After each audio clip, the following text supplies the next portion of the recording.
we go. Okay, well, thank you very much, everybody, for coming. A quick or big thank you to everybody who helped set up this evening. First of all, Mark and Karen Schwartzman for sponsoring the food. Thank you. I didn't cook it, so you're good. That's why I said sponsored, he made sure. Yeah, I didn't cook it. And my in-laws, the Felds, for opening up their home to host us here. Thank you. And everyone who helped set up and buying things and everything.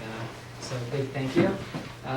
Just before we start the Siyum, I just want to set the record straight that I won for the longest fingernails and beard. I don't know about that. I don't know about that one. But just I guess really before we do start the Siyum, just a little note, something that struck me when we think about the yard site for Ma. That one of the things I think when Tani and I were getting married, when we were trying to choose a date, we chose Chaf Ches Elul. So and everyone was saying, why Chaf Ches? Tani said it's the koach. You have to take the koach of Elul, and it takes everything with it. So Ma's yard site is Chaf Ches Teves. It's the koach of Teves. So I was thinking, what is the koach of Teves? There's not much, I guess, happy things going on in Teves. You think about it, we have the fast of the 10th of Teves. But what is the koach of Teves? So I saw an interesting idea on what happened on the beginning of Teves. If you think back, one of the reasons why we do have a fast on the 10th of Teves is because it marked the completion of the translation of the entire Torah into Greek. I think it was Ptolemy, who was the Greek emperor, who gathered together 70 Torah scholars and had the entire Torah translated into Greek. And so the question is, what's the big deal? What was so bad that we still, even to this day, have a fast day, and we grieve, I guess, on this day that the Torah was translated? So the idea I saw was that because what Ptolemy wanted, he and the Greek mythology, they couldn't stand something that was godly, something that was greater than what man could write. Didn't make sense to them. It was on the same level.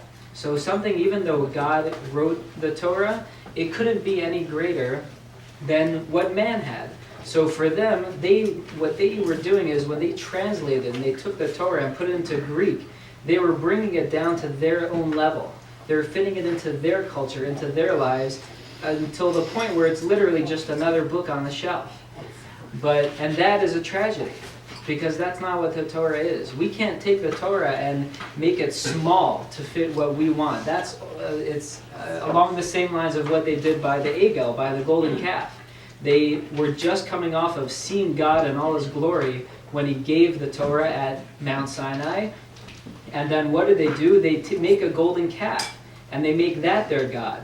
But they made God small by making the Egel. That was one of the tragedies of the Egel, the golden calf. So what the tragedy here is that they made the Torah small. They made it to fit their own thing. But that's not what we know that Torah is. Torah is something that we take to be bigger with. Torah makes us bigger. And it's something that I think is one of the main, if you kind of try to take everything that my mother, Allah Shalom, did, one of the main points, if you really encapsulate it to its final thing, to the real big nutshell, is that she took Torah, which was something that she wasn't native to, and she let it make her big. She followed its ways, and it just made her grow and grow and grow. That's what Torah was to her. It wasn't something she just learned. It wasn't something you just followed the laws. It changed her in every single way, whether it was from compassion to chesed to many different things. She grew with it as she went. So that was so it's befitting, I guess, for her to have a yard site like the koach of Teves, where Teves is about taking Torah and letting it, growing with it. That is the koach of Teves. And that's her yard site. So with that, we will, as we finish the Shisha Siddur Mishnah, the Torah, Ari's going to make a Siyum on Seder Zram, and then I'll finish up with the entire Shisha Siddur Mishnah. So you first do your Mishnah. So in Bikurim, the last Mishnah talks about the Erechim and the different categories of people that they find, and we'll start with one with Rabbi Yossi's opinion. So Rabbi Yossi Omer, androgynous, B'rei B'nei Atzmo, it's its own creation. V'lo hichriu bo chachamim ish isha. And the Chachamim though weren't sure whether it's the ish or an isha. Avo tumtum inu kain el safek ish safek isha. It's only a safek.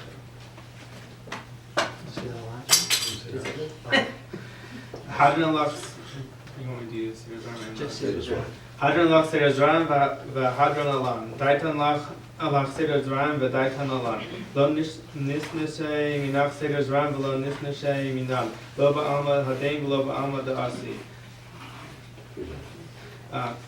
Harad na'adonai lahinu es divrei Torah s'chak v'pinu v'pi amcha beis Yisrael v'niyah kulanu anachnu v'tetzeinu v'tetzeimcha beis Yisrael kulanu yodei shemecha v'lamdei Torasecha mo'evai techachmeni mitzvosecha ki l'olam hili yihili bi tamim v'chukecha l'man lo evosh le'olam lo eshkach Pikudecha ki bam chisani baruch ata Adonai lamdeni chukecha amen amen amen sela ve'ed moda ani lefnecha Adonai l'hai v'l'hei v'sar shesamta chalki miyoshvei beis hamidrash lo samta chalki miyoshvei koronos shani mashkim behin mashkimim ani mashkim l'divrei Torah behin mashkimim l'divrei v'telem ani amo behin amelim ani amo umekavlel skar behin amelim ve'ena mekavlem skar ani ratz behin ratzim ani ratz l'chai olam haba behin ratzim l'be'er shachas shnamar v'ata lehim tariyim l'be'er shachas anshe damim umirma lo yechatzu yemehem v'ani evtach bach Yirtzom lefanach Adonai l'hei avosai Kashem she'azartani l'sayim seder zeraim kain ta'azreini l'haskel sedarim achirim u'lesaimam Lilmo v'lalamid mitoch ha'archava Lishmar la'asos l'kayim l'skol divrei Talmud Torasecha b'yahava Uzachos kol hatanayim v'talmidei chachamim v'hanizcharim b'seder zeraim u'b'chol hasfarim shalamadati Ya'amud li u'zarazari shalo tamash ha'torah ha'kadosha b'pi zari v'zarazari me'atav yad olam v'kayim v'mikra shakasuv b'his halachachav tan ha'osa v'shapchav tishmor alecha v'hakitosa ki tesichecha ki v'yirbu imecha v'yosifu lecha shenos chayim orech yamim b'mina bismola osher v'kavod Adonai ozem lo yitain Adonai barech esamo v'shalom Yasha Koyach.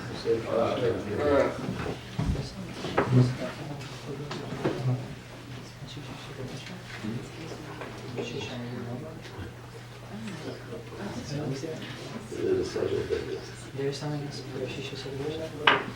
Okay, so that is on the Seder Zram. The last one for the entire Shisha Seder Mishnah is the Mishnah at the end of Uksin, which says, Amar Rabbi Yeshua ben Levi, Rabbi Yeshua ben Levi said, Asher HaKadosh Baruch Hu lahanchil l'chol tzadik v'tzadik shlosh meos v'asara olamos. That at the end of days, or the time will come, that Hashem will bless each and every tzaddik with 310 worlds.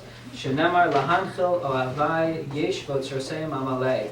Pasuk says that he will endow with all of his beloved ones yesh, which is the numerical value of 310, v'tzoseim amalei, and I will fill their treasuries. Amar Rav Shimon ben Chalafta, lo matzah HaKadosh Baruch Hu kli matzik bracha Yisrael el hashalom. There is no vessel to hold the blessing of Israel, rather, other than peace. Shenemar Hashem oz lamo yitain, Hashem yivarech samo v'shalom. Salak Mesefas Uksin, Hadron Alach Seder Taras V'Shisha Seder Mishnah. Hadron Alach Seder Taras V'Shisha Seder Mishnah V'Hadra Chalan. Daitan Alach Seder Taras V'Shisha Seder Mishnah V'Daita Chalan. Lo Nishteshe Minach Seder Taras V'Shisha Seder Mishnah V'La Sishnashe Minan. Lo Bama Adem V'Lo Bama Dase. Hadra Malach Seder Taras Veshisha Seder Mishnah V'Hadra Chalan. Daita Malach Seder Taras Veshisha Seder Mishnah V'Daita Chalan. La Nisnu Shem Yinach Maseder Taras Veshisha Seder Mishnah V'La Sisnu Shem Yinan. La Bama Adem V'La Bama Da'aseh. Hadra Malach Seder Taras Veshisha Seder Mishnah V'Hadra Chalan. Daita Malach Seder Taras Veshisha Seder Mishnah V'Daita Chalan. La Nisnu Shem Yinach Seder Taras Veshisha Seder Mishnah V'La Sisnu Shem Yinan. La Bama Adem V'La Bama Da'aseh. Harina Adonai Elena Stiveris Arscha V'Fino V'Fifios Amcha Beis Yisrael V'niat Kulana Anachnu V'Tzetzaynu V'Tzetzay V'Tzetzaynu V'Tzetzay Amcha Beis Yisrael Kulana Yodei Shemecha V'Lomdei Sarsacha Lishma Me'avayt Chakmini Mitzvosecha Ki Olam Hili Yehlevi Tamim V'Chukecha L'Man Lo Yivos L'Olam Lo Eshkach Bikodecha Ki Vamchi Yisani Baruch Atah Adonai Lamdeni Chukecha Amen Amen Amen Tzala V'Ed Moda Ani Lefanecha Adonai L'Hai V'Le'avosai Shesamtecha Chalki V'Yoshvei Beis HaMedrash V'lo Samtecha Ki V'Yoshvei Karanos Shana Mashkimim Vehi Mashkimim Anu Mashkimim L'Divrei Torah Vehi Mashkimim L'Dvarim V'Telim Anu Amilim Vehi Amilim Anu Amilim L'Kablim Schar Vehi Amilim Vehi L'Kablim Schar Anu Ratzim Vehi Ratzim Anu Ratzim L'Chai Olam Abba Vehi Ratzim L'Ver Shachas Shenemar V'Ata L'Him Teredim L'Ver Shachas Anshe Damim Merma Lo Yichtum Yemeyim V'Ani Eftach Bach Yehi Ratzim L'Fanecha Adonai L'Hai V'Le'avosai Kishem Shazartani L'Zayim B'Seder Tarish V'Shisha Seder Mishnah Kein Tazerni L'Haschil L'Starim Acherim L'Saimam Lo Moru Lamin V'Toch Archavla Vishmar V'Lasos L'Kayim Es Kol Divrei Salmon Clarisecha Balava V'Zuchos Kol Atanam V'Talmidei Chachamim An Eskar V'Seder Tarish V'Shisha Seder Mishnah V'Chol Asfarim Shalamati Yamogli L'Zari Azari Shlo Tamush Hatara Aktosha Mipi U'Mipi Zari V'Zari Zari Mi'atar Olam Yukuyam Bim Mikasha Gasol V'Salach V'Tan Chalosach Sheshach V'Cha Tishmar Alecha V'Achitzosa Hi Tisichecha Kivi Yer V'Yamecha V'Yisiv V'Cha Shnos Chaim Arach Yom B'Yimina B'Smala Osha V'Chabar Adonai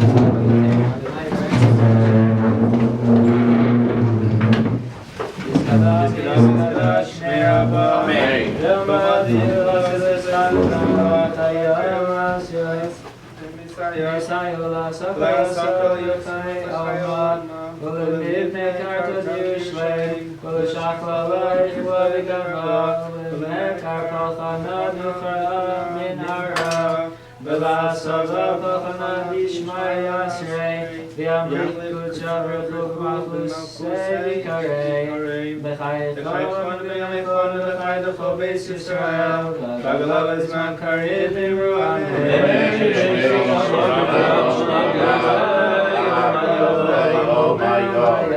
Yisparach, Yishtabach, Yispar, Yisramam, Yisnasei, Yisadam, Yisalev, Yisalosh, Megitucha, Richu, Le'elam, Yikover, Chasav, Shir, Asar, Tishbut, Chasav, Nechem, Asar, Amiram, Yamad, Amen. Al Yisrael, V'Arbaman, V'Tamideyom, Ya'akol, Tamidei, Samideyon, Ya'akol, Mandaskim, Marei, Sardi, Basar, David, V'Chol, Asar, Basar, Yehela Hom L'Chom Shlomo Rabba, China B'Chesta V'Rachamin, V'Chayin Arichin, V'Zvan Revichai, V'Pakanamin Kadam Avodim Dishmaya, V'Yimru Amen. V'Hei Shlomo Rabba Min Shemaya, V'Chayin Aleinu, V'Alko Yisrael, V'Yimru Amen. Oseh Shalom B'Rama, V'Yaseh Shalom Aleinu, V'Alko Yisrael, V'Yimru Amen.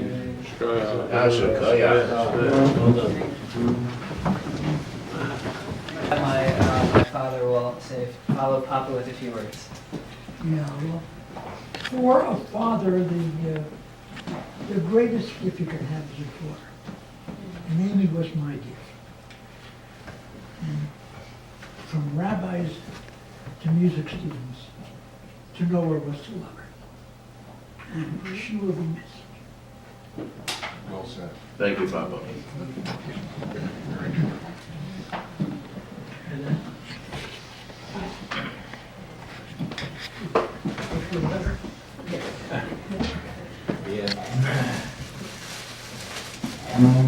So first of all, I feel that speaking to everybody here is, I think we're all just not friends. We feel like family, and to everyone here, and I think that it really goes without saying that Amy would love to be here right now. Okay, I mean, Maybe she is. Yeah. Yeah, and hopefully her neshama is here. And I will say that, you know, she had so many different facets to herself, and I apologize if I refer to her as Amy or Chaiya or Mommy or something like that. It's just because everybody here has a different connection to her. And in fact, so many people here in Baltimore had a connection to her. She really had that, and she always had that spirit to herself, to have a lot of friends and to have a lot of people just gravitate towards her. And I think that that's something that made her very unique and very special to a lot of people. And I know just by looking at everybody here, I would just be preaching to the choir to continue talking about how she touched people, because I know that she touched everybody here in this room. And I don't want to try and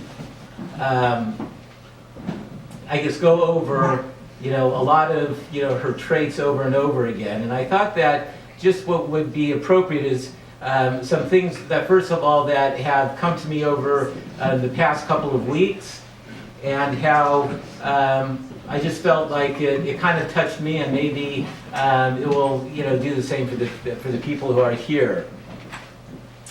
And I think what I'd like to start with is something that's kind of that happened during Shiva. I found that a lot of people were coming, they were asking me, so how did you meet your wife? And I thought it was a very strange question, like, how did I meet my wife? I don't know what they were expecting, an answer, like she was performing at, Carnegie Hall, and I saw her and, ran up to the stage and something like, I'm not sure if they were looking for anything special. I said, I don't know, it was, kind of a shidduch, and that's how I met her. But I will say that the truth of the matter is that it was a shidduch that was like none other. And when we did go out, it was one of those dates that you didn't want to end. Not only, I think, on my end, but on her end also. Our second date was actually very different. And by the way, I did not tell people on Shiva about this, but our second date was a little different, and that was, I was busy. It was Motzei Shabbos was coming up, and I had signed up to participate in an Aish discovery program. I'd always wanted to do one of those things. I mean, I've been in yeshiva for many years, but I really wanted to attend this Aish program, and it came to our little neighborhood in Kew Gardens. And it was really a presentation, because Kew Gardens really it was really a very conservative type of neighborhood. Shara Torah, there's a yeshiva Shara Torah with Kalman Epstein's yeshiva was there. Chaim is in the neighborhood, and so it's really a neighborhood that didn't really have a lot of, let's say, kiruv going on. But they brought this group in, and so I signed up to attend this event. So I told Amy that we wouldn't be able to go out Motzei Shabbos because I have this discovery program to go to, and so she said, well, I'd like to go to it also. And now putting me in a really weird position, because pretty much it was in the neighborhood where I've been living for the past for about 2 years at the time, and I guess that's something that might be universal is, had you show up to a neighborhood with a date and not feel very uncomfortable. But she was, to her, it was not really an issue to her to show up to this program that was going to be in, kind of in my neighborhood with everybody pretty much who I've known for the past about 2 years. She felt very, at home with that.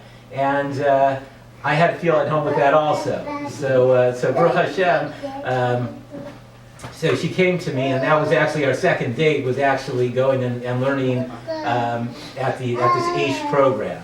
And what I had to learn also is that I had to get over whatever bashfulness I would have to take a shidduch to have all these people who I knew see that I had to get over that. And she taught me that was one of the first things that she taught me. And I think that over the years, she taught me how I had to sometimes rethink things that maybe I thought was so simple and something that maybe I would never do. And she had to teach me, well, no, it's something that you have to try and you have to get over it. And as like everybody says, you just have to do it. And but the thing is that she even had an impact on me when I was doing my Mishnayos that I was learning. So I was learning Shvius. Now Shvius talks about a lot of different agricultural things and and talks about really what one should not do during the Shemitah year, during the 7-year cycle in Israel. And so I get to a Mishnah, and the Mishnah talks about that you can't cut the fig, okay, with a fig knife, but you're allowed to cut the figs, okay, with a sword. So I started thinking about, well, because we have this famous fig tree on the side yard. And this is something that, especially when the figs were growing, it was pretty much a daily or more than just once daily journey outside to pick the figs. And I never really noticed her going out with a knife to cut the figs off. Because actually figs, as everybody should know, is that figs you pull with your hands. Okay, they aren't something that are cut with a knife. And so when I read this Mishnah, I'm like, why is it saying that there is, because the limitation that you can't cut it with a knife? So then I started looking at the Mefarshim, and the Mefarshim also talk about this whole idea of that this Mishnah cannot be talking about cutting the figs off of the fig tree, because of course you pick the figs off of the fig tree. And so this is something that I actually learned from Amy without the Mefarshim. I didn't really need that, is that she helped me understand this Mishnah, that there was something else going on. And of course the Mefarshim do talk about exactly why the Mishnah is speaking about all of this. But this is something that she was able to help me even in this past couple of weeks going through the Mishnayos like that. I've also have applied, there's a lot of things that I think about her, and I'm sure a lot of you may have had the same feeling of sometimes like thinking that she's going to call, or this is like the right time that she usually calls, or maybe this is the time that I should call, and it's a bit of a change, and I really started seeing things. There's things which I would actually attach to how it kind of applies to our situation, and I saw in this past week's Parsha Mishpatim, and it's really talking about a slave, and so I'm not trying to refer to Amy as a slave, okay, but the pasuk says, Im bagapo yavo, bagapo yetzeh. And if the slave comes in bagapo, okay, is that then it leaves bagapo. Now, what does this word gapo mean? So we talk about it means that if the slave comes in single, okay, without being married, and so if that's how he came in, this is how he goes out. But actually the word gapo, I think Rashi talks about that. It talks about that it's like a garment. That if he just comes in with a garment, that's how he leaves. So what's this pshat in garment? And how does that reflect as being single? And so the thing is that a garment, everybody has their own garment. And the thing is that it just is something that just is very individualistic and is just for them. And And that's why Chazal talk about why this refers to being single, is that a person who is single is like someone's garment. It's their own particular garment. And I think that, and I read this and I thought, gosh, that Amy, she came into this world b'gapo. She came in just singly by herself. But unlike the slave, she did not go out b'gapo, is that she went out with a lot of things. And she went out with parents, she went out with children, she went out with grandchildren, she went out with a lot of friends, a lot of skliot, and a lot of things and a lot of students, and a lot of things that she did. And it's something which it's my own little interpretation of it, but like I said, I seeing certain things and just going ahead and applying those. And I just I have a couple, there's other things I'd like to say, but I just really want to, because I know that the evening can go on forever. But I just want to share actually a couple of things that also from the past couple of weeks. One is a letter that we got a bunch of letters from some of her old students, and she is somebody, by the way, as that she wrote to people and people wrote to her. I can't remember the last time someone wrote me a note. Is that except somebody who's, let's say, quitting the company and they write me a note, thank you very much, this is my 2 weeks notice. But other than that, I really don't get too many notes. And but she got notes. She has, like, people wrote her, and which is also, I think, a testament to exactly who she was and how people felt about her, that they would take a moment out to write a little card or something like that. But I brought a couple, but this is one that I thought I just wanted to share with everybody. First of all, that somebody who doesn't even live in Baltimore felt moved to write this letter, and says, "Dear Mr. Drapkin and family," and I'm going to include everybody here with that family. "I was terribly saddened when I heard of Mrs. Drapkin's patira. When thinking about Mrs. Drapkin, Avla Shalom, the one thought that really stands out in my mind is how everyone just loved her and loved to be around her. She had an incredible koach that everyone who was in her company really enjoyed being around her and wanted to spend more and more time with her. The first time I met Mrs. Drapkin was in 12th grade when I took her guitar class. In short, her class was a blast. She endearingly referred to her students as her sweetie, sweet pea, or sweetheart. She was so lovingly patient as we fumbled and practiced to play our songs. I enjoyed her class so much that when I returned from seminary, I called to ask if she was willing to give me private guitar lessons. Every Sunday morning, I eagerly came to your home to practice, play, and schmooze. And boy, did we schmooze. We talked about everything ranging from work, her musical journeys, Vers Yardin, and of course about her family. She loved each and every one of you so much. She spoke glowingly about your accomplishments and talents. She took such pride in each and every one of you.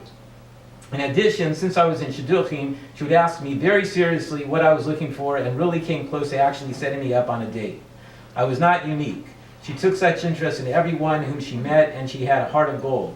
She has surely left an everlasting impact on me and the countless students and patients and families of the Vers Yardin that she genuinely cared for, and of course her beloved mishpacha. She will sorely be missed." That was somebody who,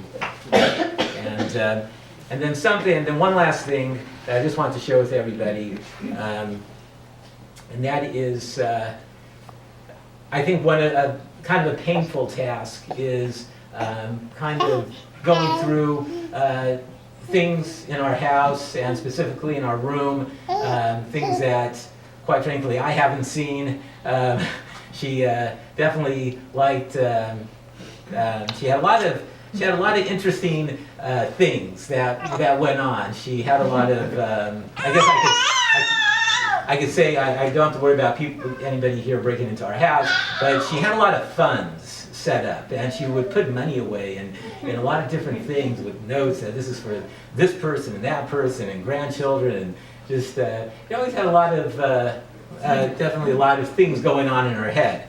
And so I want to share something that I found in her nightstand. That what's funny is that I remember her saying something about this to me, but I can't really I don't really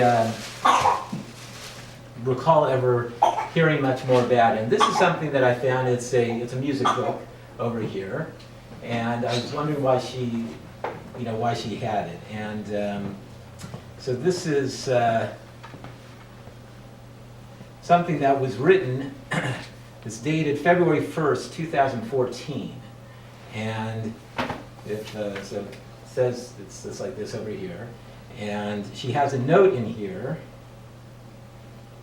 It says, this is a song I dreamed of,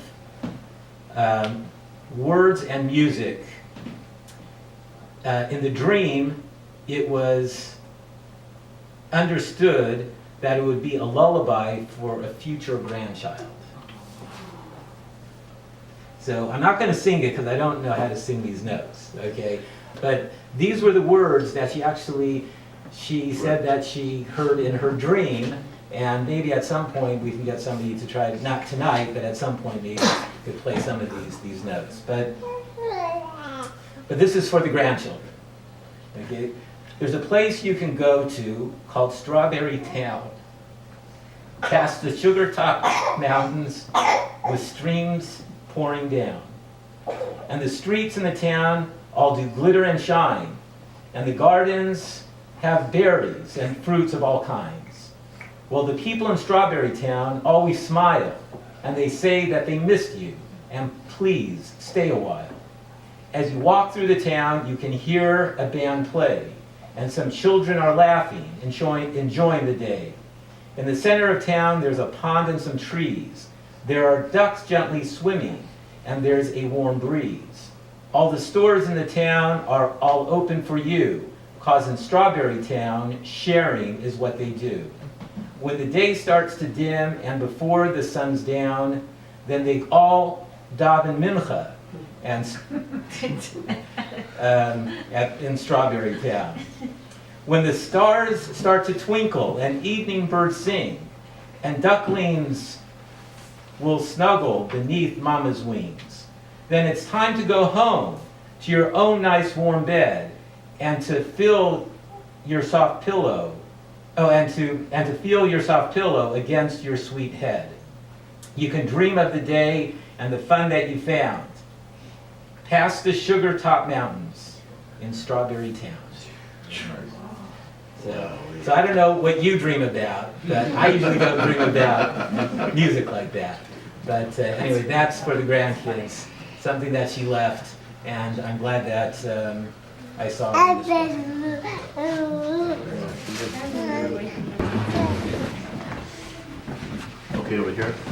Yep, you can.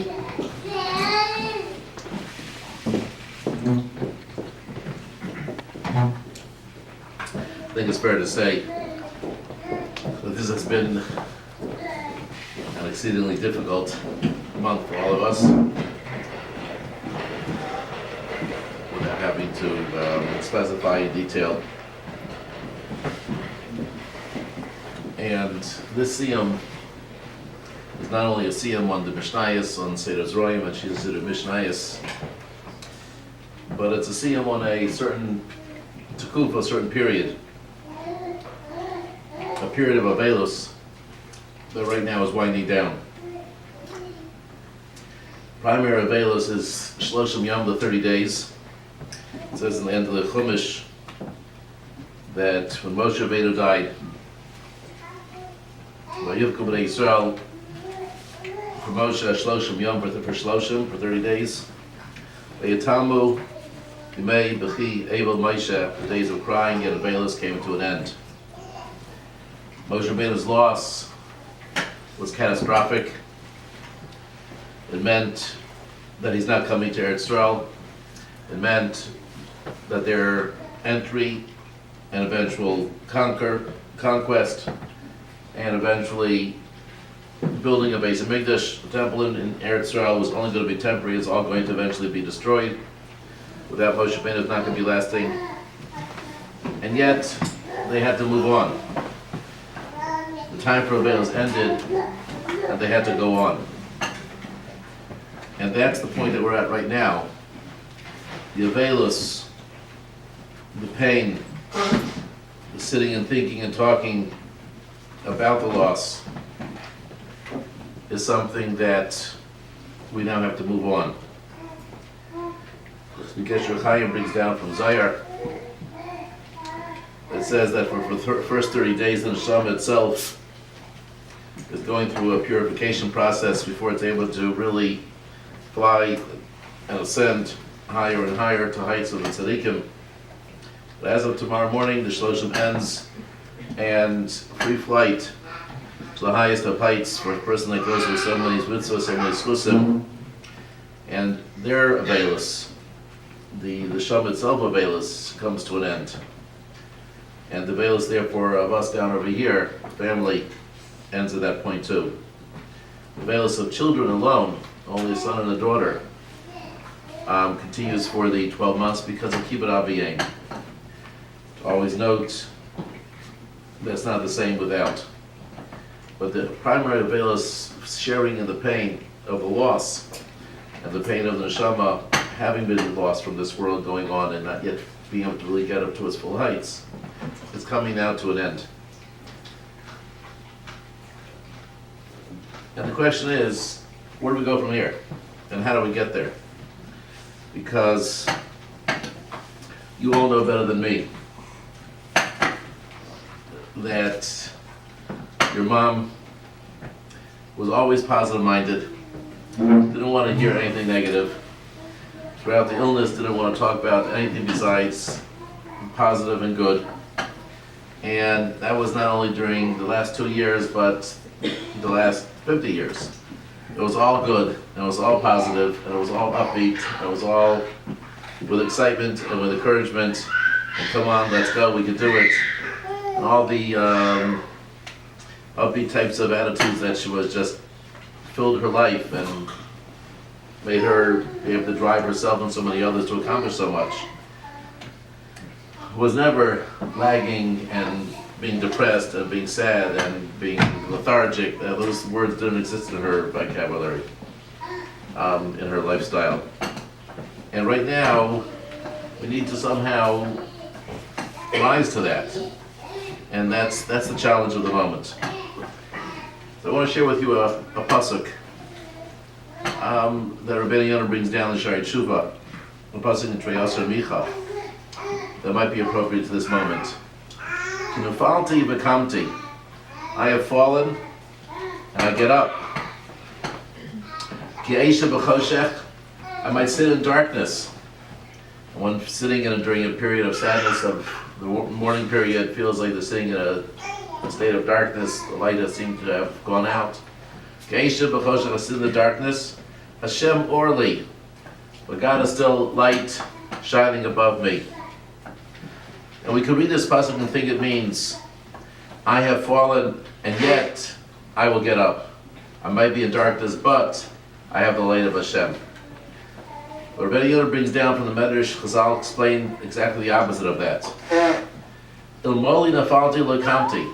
If not for my fall, I wouldn't get up. I can't get up without falling. The reason I'm getting up and going further is because I'm getting up from having it fall. And ilmoli yishat b'choshech lo hoy orli. If I wouldn't have sat in darkness, I wouldn't appreciate the light that comes afterwards. And I realized that light is there and how precious it is and how much I appreciate it. It's not, even though I have fallen, still, in spite of that, I get up. But it's because I have fallen, I now gather that strength to get up and go on. Because I've been in the state of darkness, I now appreciate the light that I see and I realize it's there all the time. And it means that much more to me. That's reframing and generating positive energy, creating a boost and a strength out of that which beforehand was deflated and depleted without kayach of teves, as it might be, but that seems to have been just balloon burst. But no, Kamti, that's going to generate more positive energy to go on. And that's right now what we're up to. To just remain in a state of avelus, chas v'shalom, to remain depleted and defeated, would be, chas v'shalom, a waste of this energy that she wants us to generate. We rise to the occasion and we get up and we see the shine and we appreciate the light. Then we keep her alive amongst us by going on and not letting her down, by going on and being positive minded, being upbeat, being calm and patient and caring and considerate and having time and mind and heart to be able to think and to feel and to hear and to listen and to do and to care. That's rising to her, and I'm going to do that, and that's going to be throwing her a mitzvah, throwing her a slus. I'm not going to let her down, just sit over here and mope and be depressed. That's not going to help her any. That's not what she wants. If I could right now have a dream, I don't know, in my little booklet over there, last night she would come to me and say, what do I want everyone to do? You all know what she wants to do. Get up and live. Get up and have simcha. Get up and go on. Come on, you could do it, is the way she would say it. And rising to that and hearing that voice, go on. Girls Yarden has to go on. And the friends have to go on, and the family has to go on, and all of the projects and all the thoughts and all the music of life, whether you're playing on the guitar or not, the music of life that she was a Shir L'Shem B'Chayai, her whole life was. That goes on, and we make that effort to rise from the fall and to shine from the dark. It's a positive energy that we generate at this point to be able to go further, and that would be a sliss for her. Then there's a net gain from the whole painful experience. Because Nefalti Kamti, because it was Choshech, it becomes Orly, because that fall and that dark, I now have a renewed strength. I'm not going to let this get me down. I'm not going to stop over here. I'm going to go on. And every time we do go on, that's keeping her alive amongst us. The Siddur, the famous Halakha Siddur, right, was a symbol of who she was, as Ali said so beautifully about the Torah making her always grow and be bigger and bigger. Living up to that ideal is something each one of us, in our own way, could live up to. What it means to me, what it means to you, what it means to each person here, each person that we interact with. But the Torah, let it grow us, let it live up to us, let the Siddur be alive, let it not to be something we're just muttering through and being yaitse, doing obligations, but it's alive. And that keeps her alive amongst us.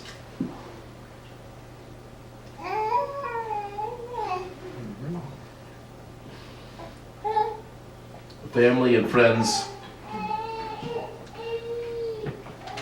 living with her ideals, makes her still be here, as Joel said beforehand. She's going to walk in, she's going to be here, she would like to be here. If we live up to what she was, then she is still here living amongst us. Each time we think about what she would say, what she would do under these circumstances, what she would want me to do, what she would be proud of me if I would do it. What would mommy say in this situation? Yes, I'm going to do that. I don't really feel up to it. I feel a little bit, deflated a little bit. No, I'm not going to let. What would she say? She's going to let you sit down, just lie down and do nothing? No way. Come on, get up. You can do it. It's her energy, and as that continues to reverberate, and every time you come into this house and interact, this house, whatever it is, interact with this house, but here the all the families, all one family, a beautiful family. And I want to just tell you, it's been such a painful but such a wonderful, beautiful time spent together during this whole period, getting to know the family more. Each one of the children are gems, and Joel's willing to give most of the credit, I think, to Mom more than Dad, although he's an equal partner. He says she's more than him. And they're gems, they're Lion Hara. There should be, everyone here and all the generations that come should all be a source forever and forever for her. It shall always be a source for every single one of you.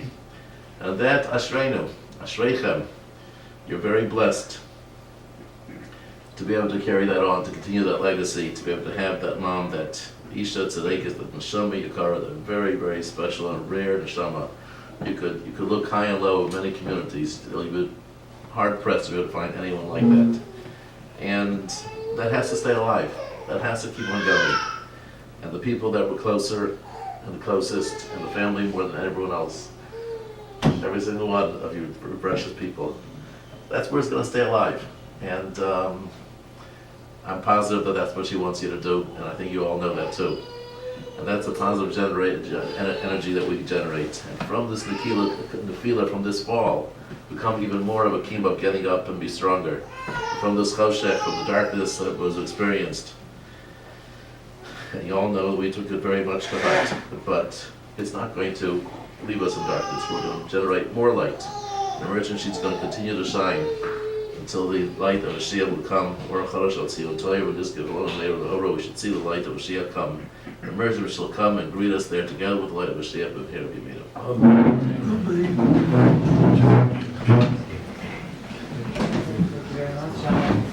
Thank you, Rabbi.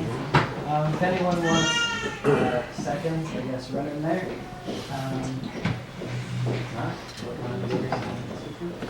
We're going to hear a few words from Mr. Wiener. Friday. Yes, yeah.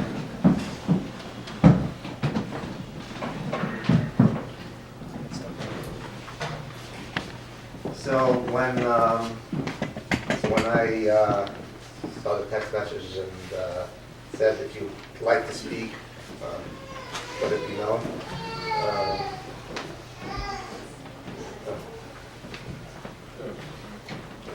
Stand up in that corner. That corner up there. Like that we have to adjust the camera. Perfect. So I really wasn't sure, to be honest with you, because it's a difficult thing. In a certain sense, I wasn't prepared to speak. I wasn't prepared to say goodbye, in a certain sense. But then I thought, I spoke to HaKohen, and there's no way I could not say at least something. I'm not really going to say too much, but I had to at least, express something. So then the question is, what am I going to speak about? And that was pretty overwhelming and daunting. Do I speak about the chesed that Amy did to the community, to our family? Do I speak about the way that she did the chesed? It's not just like doing chesed. It's and I was telling Joel just a couple of minutes ago. I was going to mention it tonight. I was cleaning out our basement a little bit and found some papers, and among the papers that I found was a schedule for meals. So I was sick, as many of you know, many years ago, Baruch Hashem, and not Baruch Hashem for everything, but I found a menu of, a schedule of who brings what meals at what time. And it wasn't just a printout, you think, okay, so it's a schedule, it's a functional piece of paper, but on it, there was a little cheerful cartoon that was drawn by Amy, just something to, just to brighten the day.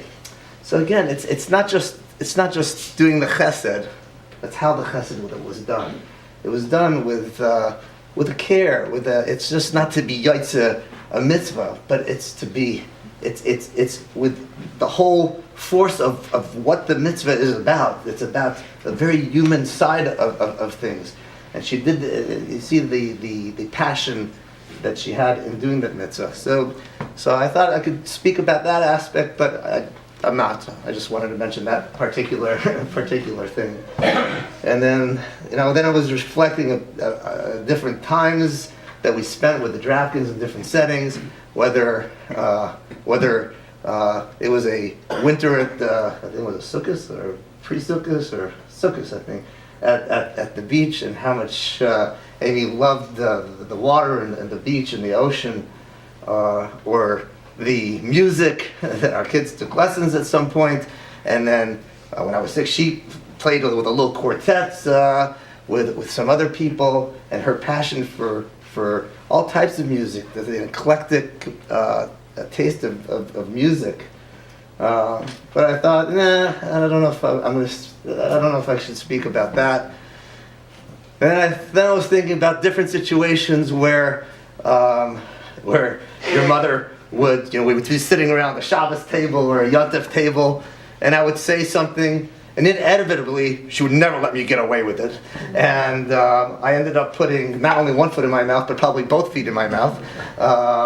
So I was thinking about those situations, and then how Chanalea would just when they got together, they would be like laughing hysterically the entire time, just like nonstop, like just laughing. You saw the love and just the enjoyment of just having fun together. Making fun of you and like for 4 hours, like the whole Shabbos meal. Oh, so that's what you were laughing about. Now I got.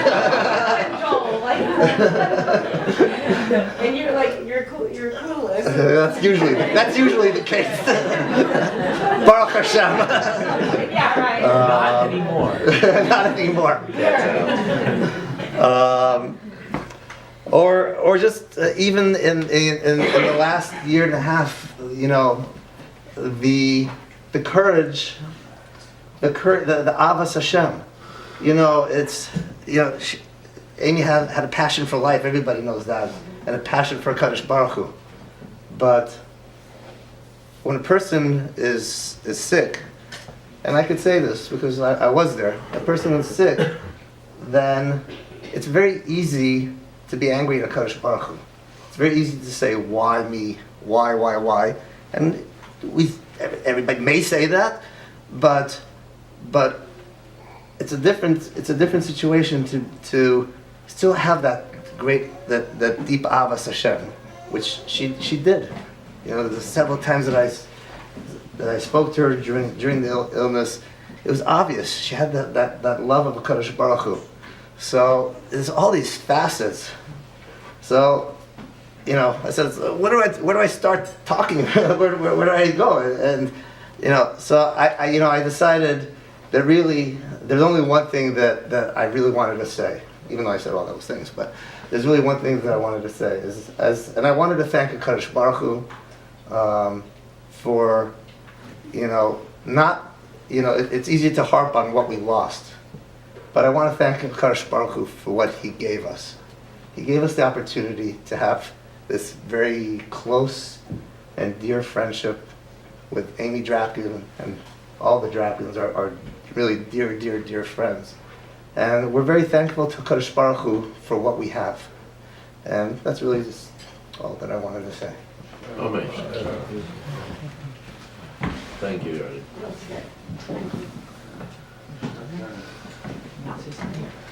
Okay, now we're going to hear for dessert. We're going to hear a few words from Mark Schwartz. Just not to think. A couple of the local publications like Baltimore Jewish Life and Jewish Caring Network asked for people's reflections on Amy a few days. So a few days after her funeral, this is what I wrote them. The first time I met Amy, and I always called Chaiya Amy, was when her daughter Eliza was a newborn. I vividly remember Amy holding Eliza while carefully maneuvering all the wires that were attached to her. Eliza was being remotely monitored by the hospital. Amy, with Eliza Shones of blessed memory, were assisting my wife Karen during her battle with breast and lung cancer. I was introduced to this amazing organization, Jewish Caring Network of Yardi. I will always remember the meals, flowers, and notes after many of Karen's surgeries and chemotherapy sessions.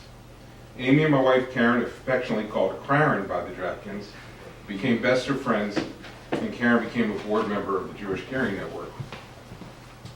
I remember Amy calling me to assist delivering a reclining chair to Barbara Baskin of blessed memory to aid her in a recovery after breast cancer surgery.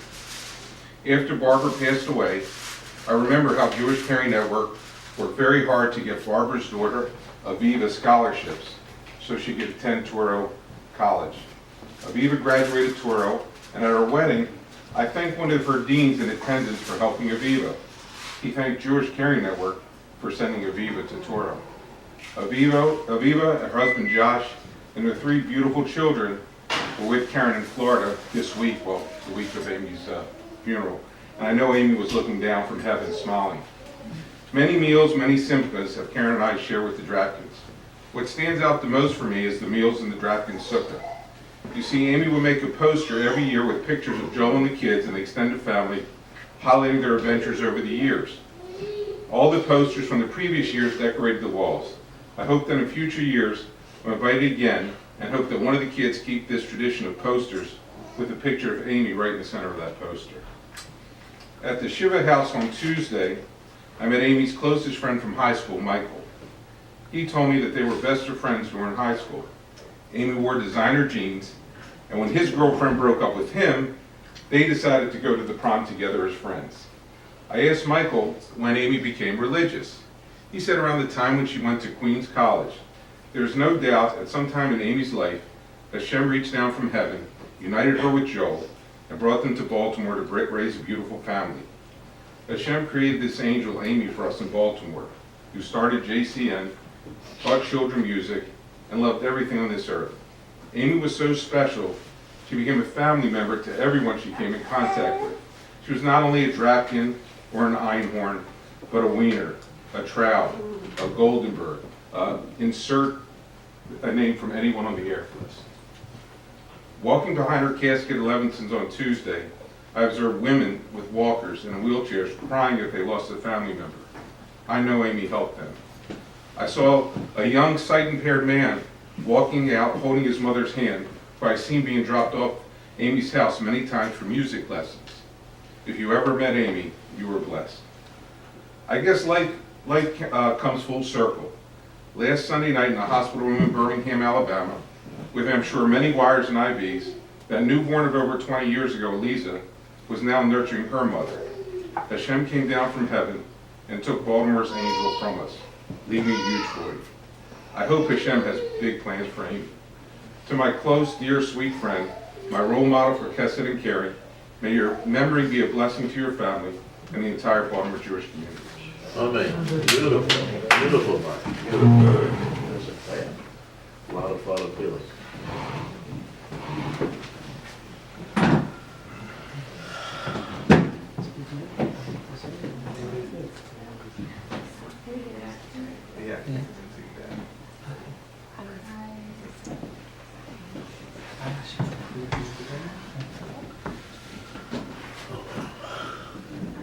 I'm not sure what you want to do.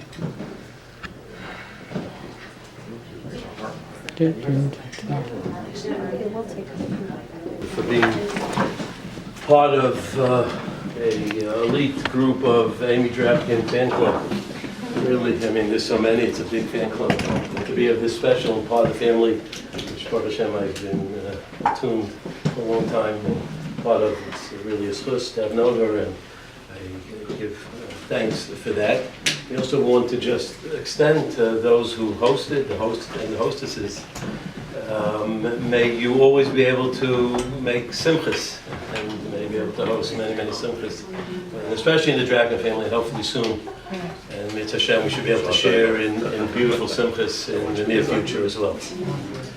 I really don't want to give a speech. I want to share you something very touching that I read years ago in a Sefer, Meged Yosef, Rabbi Yosef Tzorotzkin. He writes, and he tells over a little encounter that happened when Rabbi Yosef Dov, Rabbi Yoshever Soloveitchik was sitting Shiva for his wife.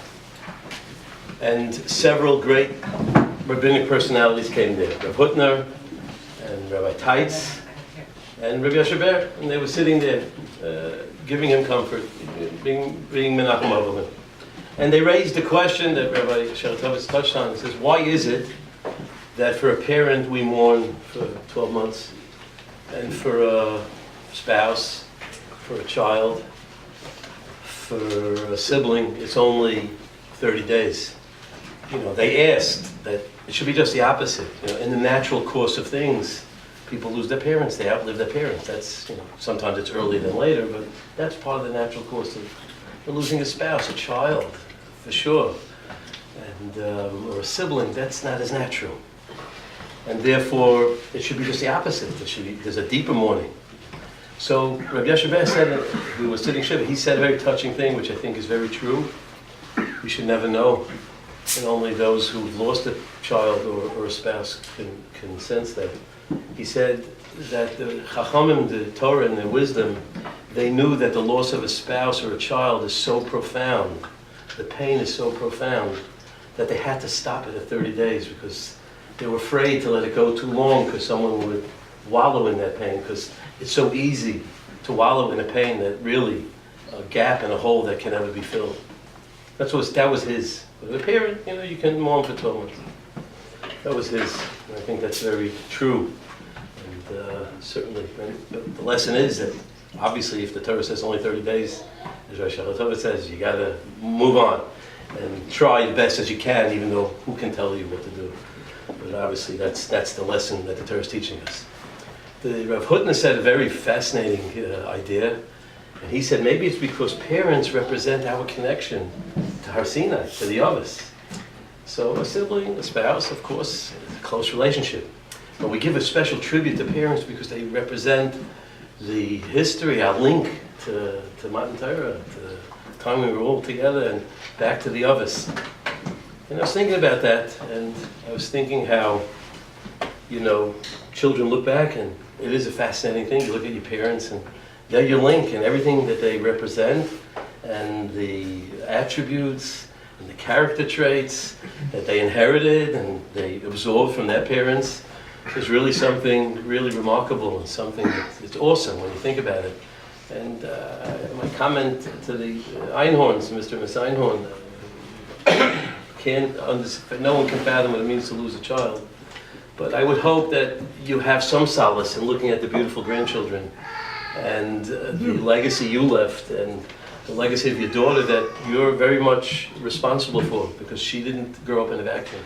She obviously grew up with parents who instilled within her that confidence and that love for humanity and the search for truth that she found, and established a family that I'm sure you're the envy of so many of your contemporaries, looking at the beautiful riches that you have with the children and grandchildren that you were blessed with. May that give you some sense of solace, and they look towards you also in that link, especially being Kahanim. It's really something that you shouldn't diminish. It's really something very powerful. And finally, the author of the Sefer, who quotes these rabbis, he said his own idea, which is I think is very profound and really very relevant to Shloshim and going into the 12-month period, And he said, when you have a parent, a spouse, of course, there are things you remember, and a sibling, but a child absorbs the lessons from the parent.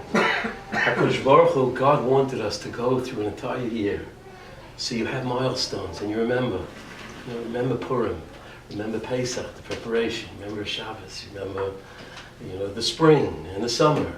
And you go through the seasons, and you go through the seasons of the Yom Tovim, the natural seasons, and just the year of the life that you live together. And these are milestones to embed the beauty of those moments that you remember so that you can cherish it and inculcate it, like Eli said, to take it into your own lives. Because what greater tribute is there?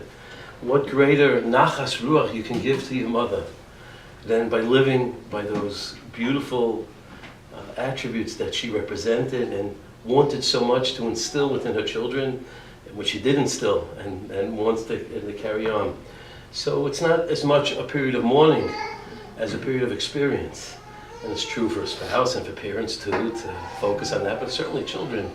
And to spend the year until the year is up and the rest of life, but to really focus on those moments and to ponder them and appreciate them and figure out how to inculcate it, because there's no question, as obviously the sentiment that Rabbi Shalom says, if Amy was here, she would tell you, go on, live life with joy, live life with exuberance, with enthusiasm, with friendship, with dedication, with commitment, with love, and all those things. And she certainly wouldn't want anyone to wallow in self-pity, and to obviously, but no one can tell another person how to overcome their loss.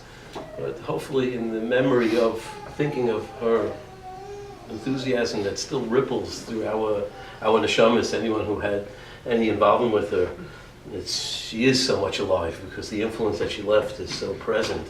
You know, you just think of her and you feel good about yourself. You know, you just think of her and you feel, you know, just the enthusiasm she gave to every human being. You just felt good in her company. And obviously, so the effects of her neshamas here, may you all give it, well, may we all give her a nachas, especially the children, and Joel, and the parents. Hashem should bless you with long life to be able to continue to carry the beautiful legacy you started and to reap the benefits and the beauty and the joy and many simchas. May we get together soon for a beautiful simchas, hopefully soon. Amen. Beautiful. Thank you.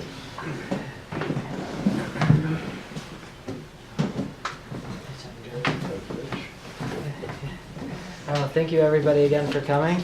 I think we'll bench now, and you already did that. No, Marv.